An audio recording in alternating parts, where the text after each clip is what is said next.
Hi there, this is Kevin with GatheringMagic.com here with match number 2 on Playing on a Budget. I am on the play here. Yes, I'd like to play first. Of course, with Blitz, you'd like to play first. This, unfortunately, is a mulligan. I have absolutely no lands here. Would be a great hand if we could take 2 of these away and get 2 lands. Again, this is going to be a mulligan. I'm going to have to go down to 5 cards, and hopefully I get 2 lands in this hand here. I can't do anything with this. I think that I have to go down to 4 cards, and I keep no matter what I get for 4.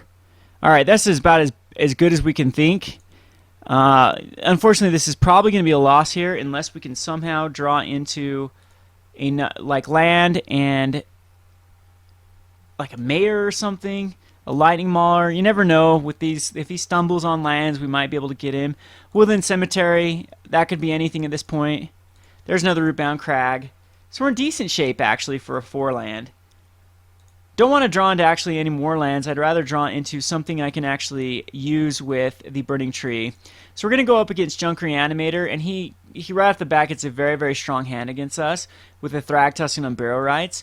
And I might not want to give him any information here, as he's going to be able to Unburial Rites. He gets a forest, so he can play a forest. He doesn't have a white source for this Unburial Rites, but I got to think he has it. And I just don't know here. I think we just go for it. We just try to kill him with the... And we're going to have to just Searing Spear him here. So we're going to cast the Burning-Tree Emissary and Searing Spear him. This does give information for game number 2. He's down to a 17. If he plays like a white source here, I pretty much am not going to be able to do anything, as the Thragtusk is going to win him the game. But I do know what I need to side in. The Mark of Mutiny definitely come in. There's a Reckless Waif. I'm good with playing that. We'll get in there for 2. He's down to 15. There is his white source, though, so Thragtusk is definitely going to be coming out next turn. Yeah, so there's Thragtusk. Goes back up to a 20. Hamlet Captain is actually really good. I think what I do is I get rid of that Thragtusk by blood rushing whatever he blocks. And this will actually allow my guy to flip. Oh no, my guy still dies. That's right, because it's 5. And unfortunately gets a beast token. There's not much I can do with 1 card in hand. He's got 7 cards in hand. I did show him what my deck is. He's going to be able to sideboard. Oh god. Okay, we're just going to concede this. He Unburial Rites the Thragtusk again. I wish I did. The Tormod's Crypts are going to come in. The Strengths are not going to come in, but the Mark of Mutinies are definitely going to come in here. I don't know if Skullcrack needs to come in here. The Pillar is kind of weak. Nothing. The Searing Spears do stay in. The Reckless Waifs are also... Do they have first turn plays? I don't think they do, so I think Reckless Waif's actually good. So I might actually just get rid of the Experiment 1. I do kind of want to have a 1-drop, though. Firefist Striker is very, very powerful. The Chainwalkers aren't as powerful. Maybe the Hamlet Captains? I think the Captains... I'm gonna keep 2 Captains and take out a Chainwalker and an Experiment 1. And we'll submit like this. Just like to play first. This isn't a very good hand. We got the Tormod's Crypt, though. I'm not going to show him the Tormod's Crypt until later. Let him overextend. We got the Reckless Waif. That's perfect first turn drop, as I do not believe he's going to have anything here. Nope, so it does flip. Get a 3-2 guy. And we will play this Firefist Striker as well. Well, the Rootbound Crag will come out first. Attack in here with the 3-2. He's down to a 17. Throw out the Firefist Striker. Probably end up casting this Ghor-Clan. We'll see what ends up happening. So he goes down to 15. He can Abrupt Decay a Merciless Predator here, which, yeah, he does end up doing. Which is okay. Sits him back another turn. Doesn't mulch into anything. We still don't need to play this Tormod's Crypt. I do draw into that the 5th land, which I definitely did not want to see, but he's down to a 13. We just got to outrace this Thragtusk. See if he mulches here. Grizzly Salvage and the Lingering Souls is going to allow him. He's probably going to grab this Arbor Elf. No, but he grabs the Overgrown Tomb, throws everything else in. He's got no Unburial Rites that I know of. Wow, he's actually got a... Okay, so he's going to throw out the Pilgrim. which is a bit problematic. Ow, when we draw into that next one, I do believe that I'm going to attack in here. He is probably going to block. Yeah, so that's going to send him back a turn at least. And we're going to cast this Rampager. I'm going to go ahead and cast this Tormod's Crypt. So unfortunately, it was just the lands, the amount of lands we drew this time. We don't have a 20 land deck and we drew 6 of them. If these were any other cards, we'd probably be okay. So there's some Barrow Rights. We're probably going to end up exiling his graveyard.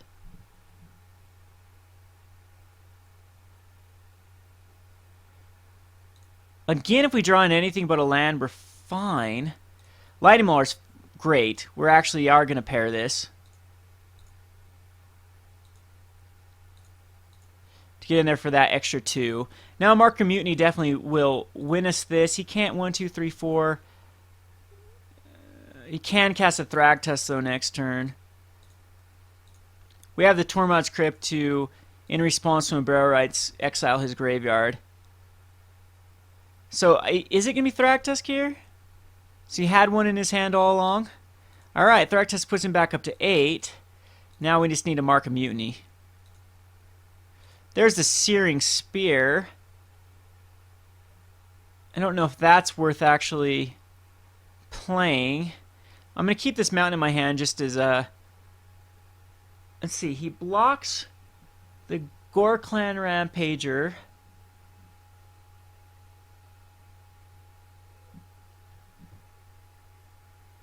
Or he blocks the Lightning Mauler. We'll see what he does here. We'll attack with both. Pretty sure he'll try to block the Ghor-Clan Rampager and all Searing Spirit, and the trample damage will still get through. Yep, that is definitely the right play. So he's still going to take 6 here, go to a 2. He's definitely in very bad shape, unless he has another Thragtusk in hand. And we can basically draw into most things in our deck. He does just hard cast another Thragtusk. Alright. So he does have blockers for both of them. If we do draw into Searing Spear, it's game. Oh, that should do it, I do believe. So we'll take his Thragtusk with the Mark of Mutiny and beat him over the head with everything.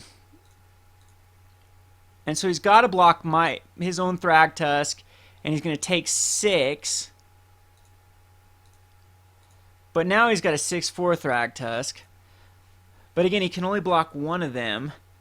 1, 2, 3, 4, 5, 6. If he plays another land, he could actually put out a Angel. And he actually could Lingering Souls here as well. So he's going to flash back that Lingering Souls. I guess I should have exiled the ad to get rid of the Lingering Souls out of his graveyard. That was a dumb move on my part.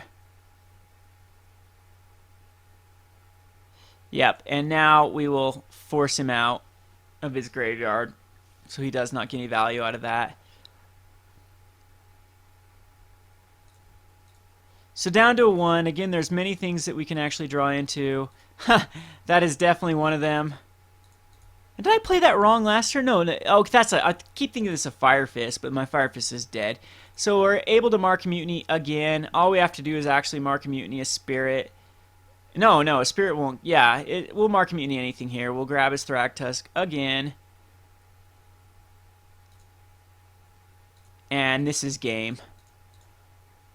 Yep, okay. So we're going on to game number 3, and that first mole was actually really bad for us. I mean, I do feel like we've got a good deck to actually beat the Junk Reanimator deck.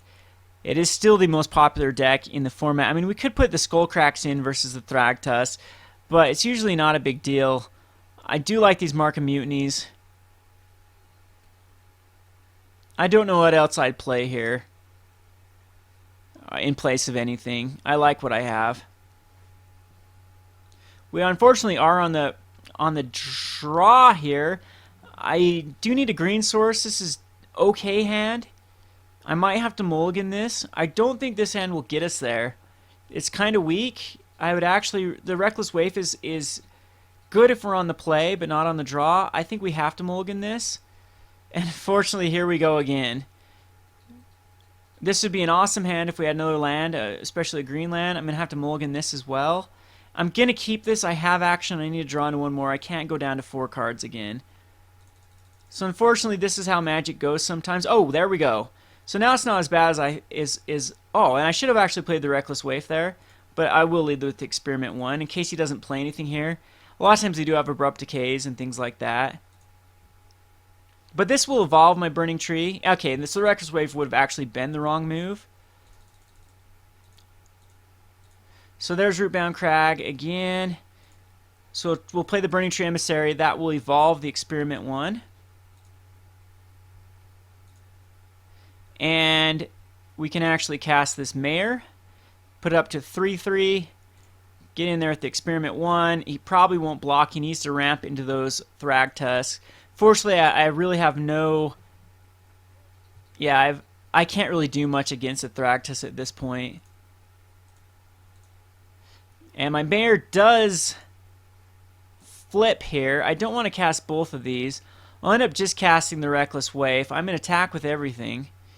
Or, wait a second, Restoration Angel can come down. I think we just have to risk the Restoration Angel. And if he has it, he has it.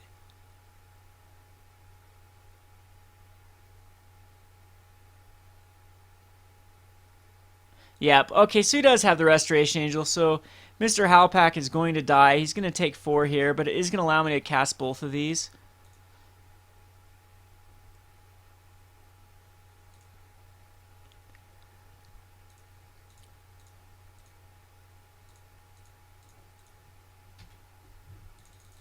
And next turn, the Battalion is online.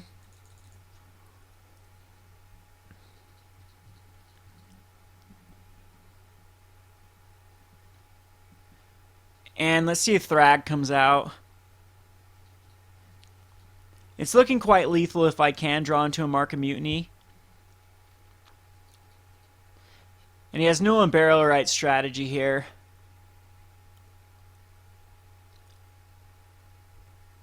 Alright, so he's going to mulch. And so the Angel, the Restoration Angel, so Caverns of Souls goes in their hand. So he's going to be able to play, could have an Abrupt Decay in hand. But this is looking good for us, especially Mark of Mutiny here. No, it's just a mountain. We'll actually hold it in our hand, though. So we'll attack with everything. The Firefist Striker will put on the Restoration Angel. Can't block. He'll probably trade the Arbor Elf, yeah, with the Firefist Striker. That's fine. He takes 8 more damage. I'm going to keep this mountain in hand. Make him play around it. So the Reckless Waif does flip. Now Mark is definitely in range to kill him. Unburial Rites can actually get back. Nope, he can't. Looking good again. I do believe that we do trade here, or we do attacking with everything.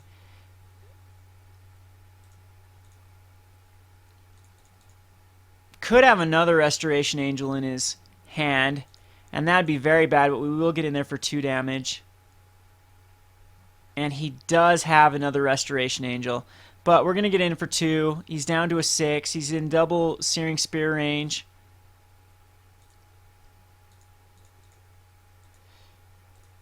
We'll just cast that.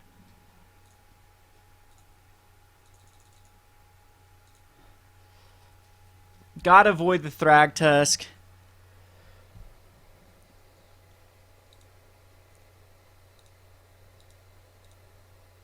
Ooh, there's the Ghor-Clan Rampager.